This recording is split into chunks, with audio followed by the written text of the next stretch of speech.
Good afternoon, everyone. How are we all? Happy Tuesday. Big fight week is here. Super excited. I imagine you lot are as well. But we're finally here. What are we? 4 days to go, something like that. We're just going to cover a few things from sort of the weekend, a few talking points, a few discussion points. But first of all, Jake Paul at the weekend.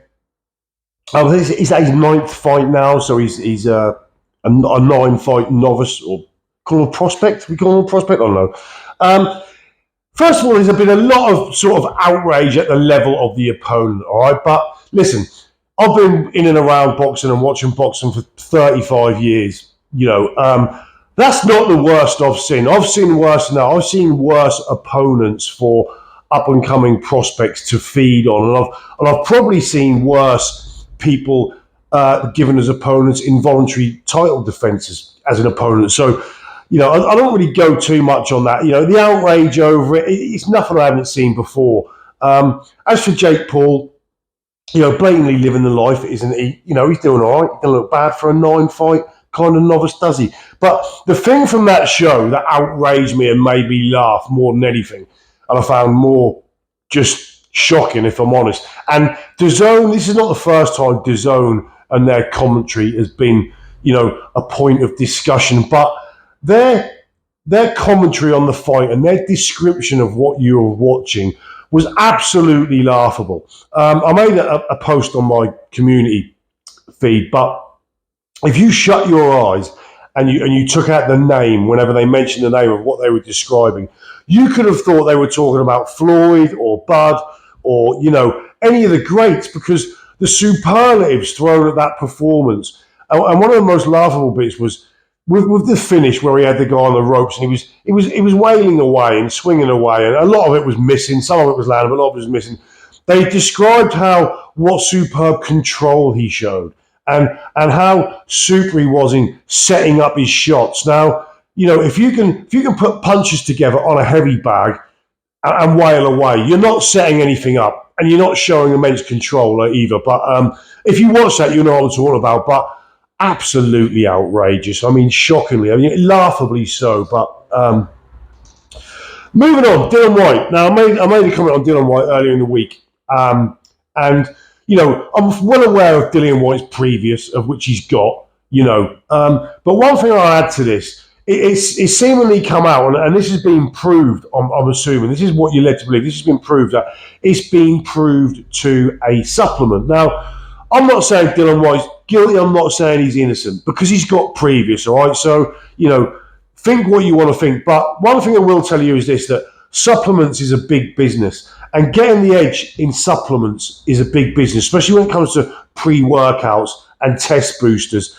And it's not out of the way, and this has happened before, that supplements have been tested and they've been tested and found to have stuff that they haven't declared as being active ingredients in those supplements, and they've also had higher ingredient levels than declared in those supplements by the manufacturers. So all I'm trying to say is, if this is true, and it's believed to be true, and this is believed to have been proved by his team, and he's going to take legal action about this, that there was stuff in the supplements that wasn't declared to be in the supplements, don't rule that as being out of the way. That's entirely possible, and that's happened before.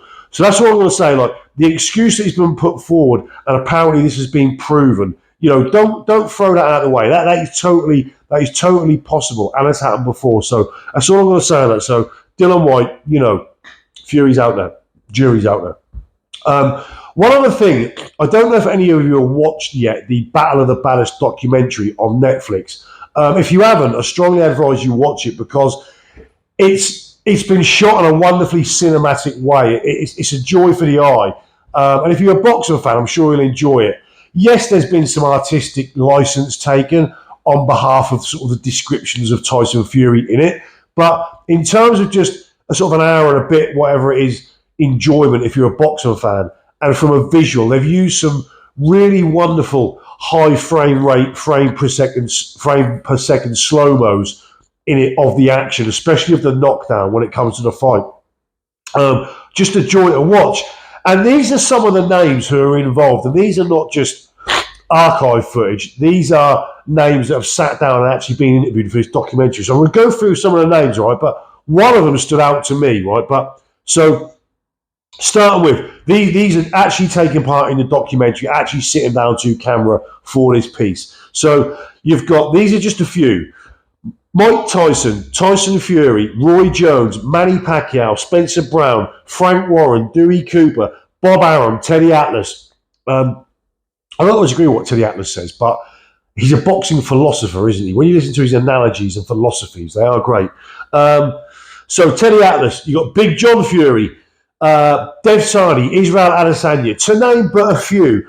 But one name that surpasses all those, and I don't know how they got him, I don't know how much they paid, because this guy's an enigma, and he's not easily put in front of camera, this guy. This is not a guy for hogging the limelight. So whatever they paid him, however they twisted his arm, but one personality in this, one of the most prominent figures in boxing they got in front of the camera for this is Gareth A. Davies. Now I know, close your mouths now, pick your jaw back up, but Gareth A. Davies is in this.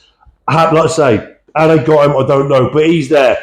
He's worth the admission price alone, isn't he? But yeah, wonderful documentary. Like I say, you know, you will have to sort of, understand the point. They've taken some sort of theatrical license with some of it, but you're all hardcore fans. You can see through the guff, but the good stuff in it is really good stuff. But yeah, check that out. Have a look at that.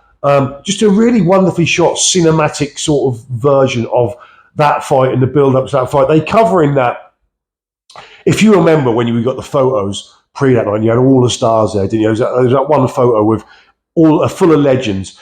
And it's sort of in this, they explain that they got those legends there as almost just part of the ring entrance for Tyson Fury. It explains it in the documentary, but have a watch. It's really good. One other good interview I saw this week, which was particularly sort of insightful and very informative, and just cemented my view of how highly I rate Benn Davison, was an interview. I think it's on a channel called 1 to 1, and it was hosted by Adam Catterall, of all. Now, I've sort of not been Catterall's biggest fan, and I've sort of pulled him up with some stuff previously, but he asked some really solid, good questions in this. He does a really good job, really good, really well interviewed, some really great questions, and just a really good, it's about 45 minutes long, 1 to 1, I think the channel is. It's Adam Catterall with Benn Davison. But again, check that out, it's really worth your time.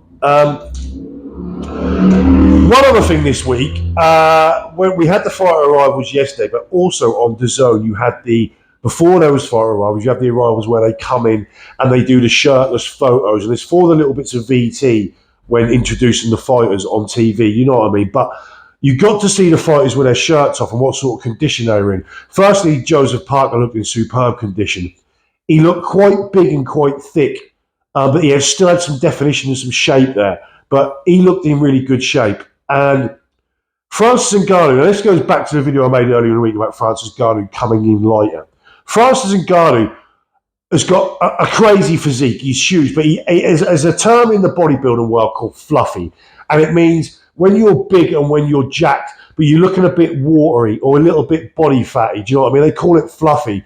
And the Ngannou's look like that a lot. Now, certainly in this, to me, his body looks a lot more defined and a lot more cut. So that's interesting. I'd like to see what, when we get to the scales in a way, it'd be interesting to see what he weighs compared to his previous fight. But yeah, there are a few things I want to get off my chest, shall we say, early in the week.